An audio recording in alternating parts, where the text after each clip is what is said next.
Bonsoir Maya Noël, directrice de France Digital. Que pensez-vous, chère Maya, des propositions numériques des candidats à l'élection présidentielle? Qu'en pensez? C'est vous qui allez nous le dire. Merci beaucoup Nicolas, bonjour Maya Noël, merci d'être avec nous pour conclure cet après-midi de débat du Think Tech Summit 2022 sur la scène du Grand Rex et en direct sur latribune.fr et tous nos réseaux sociaux. Alors Maya Noël, vous êtes la directrice générale de France Digital. Alors un petit mot pour commencer, France Digital c'est quoi? Vous représentez qui? Alors France Digital, c'est la plus grande organisation de start-up et d'investisseurs en Europe. On représente à peu près 2000 entreprises et investisseurs.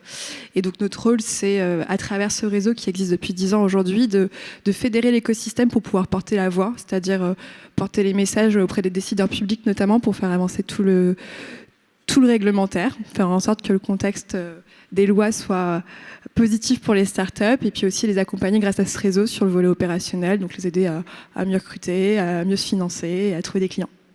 Alors, le numérique, ce n'est pas un enjeu énorme de la campagne présidentielle actuelle, et pourtant c'est un enjeu crucial parce qu'il change nos vies, il change tous les secteurs de l'économie, il définit nos usages, que ce soit dans la sphère privée, dans la sphère professionnelle, et pourtant les candidats n'en parlent pas trop. Ils en ont quand même parlé parce que vous les avez invités le 9 mars dernier, vous avez invité tous les candidats à la présidentielle à venir débattre, à venir pitcher leur programme sur le numérique. C'était à l'appel du collectif Convergence Numérique dont vous faites partie avec 11 autres associations professionnelles de la tech. Alors, on va faire un petit bilan. Qu'est-ce que l'écosystème a pensé de la prestation des candidats? Globalement, qu'est-ce que vous en retenez? C'est vrai que le numérique était assez absent des débats et c'était important de pouvoir avoir un moment dédié à ce sujet-là, même si on pense qu'il devrait être présent en permanence dans tous les secteurs et sur tous les sujets. Donc on s'est réunis avec effectivement 10 associations, on était 11 au total, et le bilan est plutôt positif parce que déjà on a pu accueillir 5 candidats en lice plus un secrétaire d'État et un représentant, ce qui fait que parmi tous les événements similaires, c'est celui qui a eu le plus de représentants officiels. Donc là-dessus, le bilan est positif. Après, sur le volet numérique, on a eu des idées très intéressantes. Après, c'est vrai que, je pense qu'on va le détailler, mais parfois ça manquait aussi un peu de profondeur. On aimerait bien que le sujet du numérique soit pas simplement une case à cocher qu'on a mis dans son programme, mais que ce soit un peu plus. Vous avez eu l'impression que pour beaucoup de candidats, c'était encore une case à cocher et qu'il n'y avait pas vraiment de réflexion structurée de fond derrière des grands enjeux du numérique?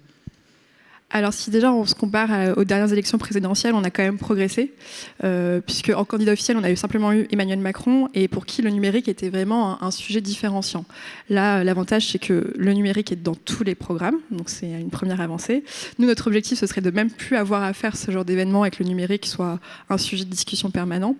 Et donc effectivement, non, je dis pas que il n'y a pas eu de réflexion, il y avait des vraies idées, et d'ailleurs beaucoup d'idées que nous on a pu émettre depuis le mois d'octobre à travers un manifeste. Donc non, ça a été repris, mais sur certains volets, effectivement, on a l'impression que les propositions pouvaient être un peu incantatoires, quoi. Alors tout le monde, en parlant d'incantation, tout le monde a parlé de souveraineté numérique, c'est un peu le grand thème à la mode de la campagne chez les candidats, et tout le monde est à peu près d'accord qu'il en faut une, notamment dans le cloud et d'autres sujets comme le logiciel. Qui a eu une vision un petit peu plus marquée, un petit peu plus pertinente sur le sujet, d'après du coup les startups et les investisseurs que vous représentez? Alors, tout le monde en a parlé. Je ne sais pas si c'est l'effet Ukraine où on se rend compte qu'effectivement être souverain sur les services qu'on peut émettre, c'est important parce que de jour au lendemain, ils peuvent être coupés.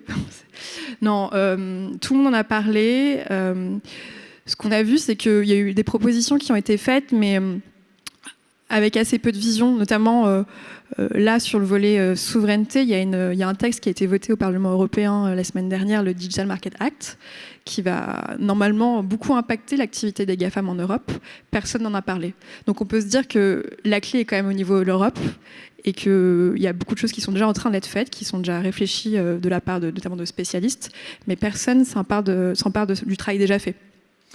Quelles idées vous paraissent bonnes ou intéressantes ou au contraire complètement farfelues? Par exemple, si j'en prends quelques-unes, Jean-Luc Mélenchon propose un cloud français avec du logiciel libre. Valérie Pécresse propose 50% des appels d'offres cloud public destinés aux entreprises européennes et en haut conseil pour la souveraineté économique et numérique. Marine Le Pen propose d'imposer aux GAFAM d'ouvrir leur capital à des sociétés locales comme l'a fait Trump avec TikTok aux États-Unis. Qu'est-ce que vous retenez dans tout ça? Est-ce qu'il y a des bonnes idées? Est-ce qu'il y a des idées un peu plus farfelues? Nous, l'idée qu'on pousse effectivement, c'est le volet de commande publique. Et là-dessus, alors effectivement, Pécresse a mis des ratios. Je crois qu'aussi Éric Zemmour a mis certains ratios de l'ordre de 50% de commandes publiques françaises qui doivent être allouées à des entreprises françaises. Là-dessus, on est plutôt. Enfin, mais après, tout le monde le poussait de différentes manières, ce volet-là, la commande publique. Et on pense effectivement que c'est une très très bonne idée parce que ce que recherchent les startups aujourd'hui pour pouvoir se développer, c'est des clients. Et pourtant, Cédrico a dit lors de ce débat, ceux qui vous promettent de mettre fin à la liberté de choix vous mentent, il n'y a pas de consensus sur ce sujet en Europe. Autrement dit, tous les candidats qui promettent de faire ça ne vont pas réussir. Qu'est-ce que vous en pensez ? Nous, on est un peu moins pessimistes tout de même. Je sais que c'est pas, effectivement, les équipes d'Emmanuel Macron ne sont pas celles qui sont le plus favorables. En tout cas, pensent que c'est assez compliqué à mettre en œuvre, notamment au niveau européen. Mais nous, on pense qu'il faut quand même penser le sujet et on ne pense pas que ce sont des fausses idées, au contraire. Sur le financement des startups qui concernent vos membres plus particulièrement, Cédrico a insisté sur l'amorçage. On pensait ce problème plutôt derrière nous, parce que c'était un petit peu la première priorité de la mission French Tech en 2012-2013. Après, on s'est concentré sur les phases de croissance, etc., le late stage, entrer en bourse. Et là, Cédrico dit qu'il faut revenir à mieux financer l'amorçage. Qu'est-ce que vous en pensez ? Effectivement, il a mis beaucoup l'accent sur le mot massification. Moi, je pense que c'est une bonne chose. Effectivement, il faut savoir penser à l'étape d'après, réfléchir introduction en bourse, fusion-acquisition, rachat d'entreprises, internationalisation, voilà, consolidation. Ça, c'est un peu d'ailleurs le maître mot qu'on a chez France Digital quand on accompagne nos membres. On sait que c'est le besoin du moment. Mais néanmoins, si on veut pouvoir créer des gens du numérique, il ne faut pas quand même oublier de continuer à en créer parce que il faut à la fois de la qualité et de la quantité et donc il faut continuer effectivement à financer les entreprises. Et d'ailleurs, il y a certains candidats qui, par je pense un peu pur dogmatisme, décident de dire on va couper les crédits d'impôt innovation, les jeunes entreprises innovantes, ce label ne permettra plus d'avoir de subventions. Et en fait non, parce qu'on se rend compte que c'est quand même nécessaire pour pouvoir amorcer cette dynamique et qu'il faut continuer à avoir plein d'entreprises qui se créent pour avoir l'espoir au bout d'avoir des champions du numérique. Alors, qui a, selon vous, le mieux compris comment fonctionne la French Tech, comment fonctionne le numérique, comment fonctionnent les dynamiques avec les entreprises de la tech, les GAFAM, etc. Qui, selon vous, a la meilleure vision de l'ensemble des problématiques ? Je dirais qu'après, parmi les candidats présents, tous ne se battaient pas avec des armes égales, dans le sens où on a eu effectivement Cédrico pour représenter le parti d'Emmanuel Macron, et c'est un peu plus son sujet de prédilection, donc on sentait que sur certains sujets, il était un peu plus à l'aise. Ce qu'on a vu et ce qui était assez drôle, c'est que chaque candidat a un peu pris son sujet de niche et a appuyé dessus. Éric Zemmour, par exemple, a beaucoup parlé blockchain. On voyait quand même que dans l'équipe d'Emmanuel Macron, il y avait un gros sujet sur métaverse. On va créer un métaverse européen. Chacun avait un peu sa petite lubie, on va dire, mais personne ne s'est détaché par une vision globale hyper au-dessus des autres. Après, peut-être certains se sont peut-être démarqués par une vision un peu plus, je dirais par exemple un Nicolas Dupont-Aignan sur certains sujets. On s'est dit que ces propositions pouvaient peut-être un peu dater et qui ne prenaient pas en compte la réalité du marché actuellement. Par exemple ? Il a parlé de créer un Google français. Oui, peut-être, mais c'est peut-être pas la priorité aujourd'hui. Alors, du coup, c'est un petit peu la palme de l'idée un peu la plus hors du, la plus étonnante de la campagne, quoi, au niveau numérique. Oui, après, globalement, je trouve que même si ça manquait de profondeur, on n'a pas eu d'idées complètement farfelues, de mauvaises idées. Ce qui est ressorti, c'est quand même certains, comme je le disais, ont parlé de couper des subventions et c'est pas la bonne idée. D'autres parlaient aussi de taxer toujours plus, notamment, et c'était plutôt dirigé vers les GAFAM, mais on l'a vu, il y a déjà une taxe qui a été mise en place, une taxe data, mais la répercussion, elle est avant tout sur nos startups à nous. Donc, aller dans ce sens-là est peut-être un peu farfelu, effectivement. Et un autre sujet, c'était sur le volet immigration. On manque de talent aujourd'hui dans la tech et il y a eu de très bonnes propositions qui ont été faites sur le volet éducation, formation, notamment dès le plus jeune âge, mais on ne peut pas attendre. Et donc la possibilité de recruter des profils étrangers, notamment à travers le visa French Tech, c'est très important. Et aller dans le sens inverse, oui, ça c'est aussi dommage. Et sur l'approche régulation versus liberté, qui était un peu en clivage gauche-droite jusqu'à présent, la droite étant plus sur le fait de moins réguler, de laisser le marché faire, la gauche étant plus sur la régulation. Aujourd'hui, tout le monde vient un peu plus à la régulation, mais il y a eu quelques clivages, notamment sur les nouveaux buzzwords, entre guillemets, que sont les NFT, le métaverse, etc. Globalement, les candidats de droite proposent de laisser le marché faire et d'encourager l'émergence de ces domaines-là. Et tous les candidats de gauche, à l'exception d'Anne Hidalgo, veulent le réguler assez fortement. Est-ce que vous avez ressenti un clivage gauche-droite sur certains sujets C'est pas le sujet qui a été le plus approfondi. Les sujets qui sont vraiment revenus sur le tapis à tous les coups, et là-dessus on est quand même plutôt satisfait, c'était effectivement ce sujet de souveraineté à travers la commande publique et de formation. Et là-dessus, tous les candidats ont parlé de formation avec certaines idées qui ont émergé qui étaient plutôt intéressantes.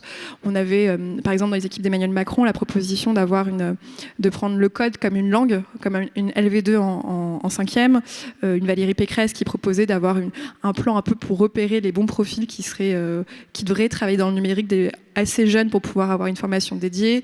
Il y avait Éric Zemmour qui proposait d'avoir plusieurs écoles 42. Enfin, là-dessus, tout le monde s'emparait de ce sujet-là. Et en termes du coup d'internet, les candidats ont eu également une volonté de davantage attaquer la publicité. Alors ça, il y a beaucoup de startups qui ont besoin de la publicité pour survivre. Vous-même à France Digital, vous représentez à la fois des startups qui sont dans le domaine de la publicité et vous attaquez également Apple sur ces sujets-là. Comment vous vous situez? Vous avez des propositions sur la publicité? Alors nous, ce qui s'est passé avec Apple, et c'est en lien avec le texte qui a été voté la semaine dernière, le Digital Market Act, c'est le fait qu'il y a des acteurs du numérique qui sont aujourd'hui considérés comme des portes d'entrée, des gatekeepers. C'est-à-dire que comme on passe par leur service pour vendre son propre service, ils ont une position dominante et ils ont un choix de vie ou de mort sur vous et un choix de référencement qui fait que votre publicité peut être mise en avant ou pas. Et c'est là-dessus où on avait un véritable enjeu, c'est pouvoir les réguler pour qu'il n'ait pas ce choix et cette position dominante qui va au final complètement déréguler le marché et faire en sorte qu'une concurrence saine ne puisse pas être instaurée. Alors, par exemple, Jean-Luc Mélenchon et Yannick Jadot proposent le refus de l'automodération par les plateformes. Donc, en gros, le fait que Facebook ou Twitter décident des contenus à censurer. Donc, ça, ils sont contre. Qu'est-ce que vous en pensez ? C'est une question qui n'est pas facile parce qu'effectivement, la liberté d'expression est très importante, notamment en France. Maintenant, en fait, c'est un sujet de fond et d'ailleurs, c'est intéressant parce que c'est aussi un sujet qui a été traité par les candidats, c'est que le numérique, de plus en plus, est une arme assez puissante. Et donc, comme toute arme, ça se régule. Il faut savoir l'utiliser à bon escient. Et donc, dans ce contexte-là, effectivement, pouvoir inciter, mais il ne faut pas que ce soit entre les mains de particuliers, donc d'une entreprise individuelle qui peut, du jour au lendemain, décider si oui ou non vous avez le droit de parler. Mais il faut que, de manière, et justement, c'est important que ça se fasse au niveau des États, au niveau de l'Europe, qu'on puisse réguler, effectivement, c'est la diffusion d'idées. Est-ce que vous avez trouvé qu'il manquait des choses très importantes? Des choses que vous avez notamment dit dans votre manifeste des startups, est-ce que vous avez trouvé qu'il manquait vraiment des grands sujets? Alors, non. Après, c'est vrai que nous, il y a une chose dans laquelle on croit, notamment chez France Digital, et on sent vraiment auprès de nos membres, c'est que la transition écologique aujourd'hui peut être accompagnée par la transition numérique. Il faut que les deux aillent de pair. Là-dessus, certains candidats, notamment Yannick Jadot ou Anne Hidalgo, ont compris un peu ce sujet-là et ont proposé des mesures qui vont en ce sens-là. C'est-à-dire qu'ils ont compris qu'on pouvait effectivement continuer à encourager le numérique, à équiper nos entreprises avec des ordinateurs, mais ça peut aussi être fait en ayant du matériel reconditionné. Et ça peut être incité avec des taxes spéciales, avec une TVA à 5,5, notamment pour les produits reconditionnés, qui est une de nos propositions. Donc là-dessus, on était agréablement surpris, mais ce n'est pas un volet qui a été traité par tous les candidats. Par qui il a été traité Anne Hidalgo et Yannick Jadot principalement. Mais je pense que cet axe-là devrait être encore plus approfondi. Donc il y a du progrès chez tous les candidats en termes de maturité vis-à-vis du numérique, mais c'est pas encore ça, quoi. Ça, c'est indéniable. Comme je le disais, c'est qu'on a progressé depuis 5 ans. Maintenant, tout le monde parle numérique. Il manque malheureusement un peu de profondeur. Maintenant, on ne peut pas leur en vouloir. C'est un exercice qui est aussi très difficile. Une campagne présidentielle, il faut être généraliste. Mais il faut effectivement qu'on n'ait plus besoin de faire ce genre d'événement pour parler du numérique, parce que c'est un véritable sujet régalien. Et ça vous paraît un peu inconcevable encore qu'on en soit encore là en 2022, alors que c'est dans le numérique que l'on crée par exemple le plus d'emplois, que Internet est partout dans nos vies, que ça transforme notre manière de travailler, de nous divertir et de consommer. C'est vrai. Ça, on le dit depuis toujours, le numérique, c'est un véritable moteur économique pour la France, mais à l'international. Et oui, forcément, moi, je suis pas complètement impartiale. Je travaille pour une association du numérique, mais oui, on trouve ça encore un peu dommage en 2022. Mais comme il y a du progrès, on reste optimiste. Et puis, ce qui est bien, c'est que nous, cet événement, en fait, c'était la conclusion d'un travail de plusieurs mois. On est allé rencontrer les équipes de campagne, on a essayé de les sensibiliser. Et quand on voit les propositions qui ont été faites, on voit qu'on a été écouté. Donc voilà, on est dans le bon chemin. Merci beaucoup, Maya Noël. On arrive au terme de cette keynote. Merci beaucoup. Et je vous laisse reprendre la main, Nicolas. Merci beaucoup, Maya Noël. Je voudrais qu'on applaudisse Maya qui a accepté notre invitation. Et applaudissez Sylvain Roland, s'il vous plaît, avec Philippe et toute la rédaction de la Tribune qui ont porté ce Think Tech Summit tout au long de la journée. Applaudissez-les très fort. C'est la fin de ce Think Tech Summit avant d'embrayer dans quelques instants avec notre remise de prix. Merci, cher Sylvain.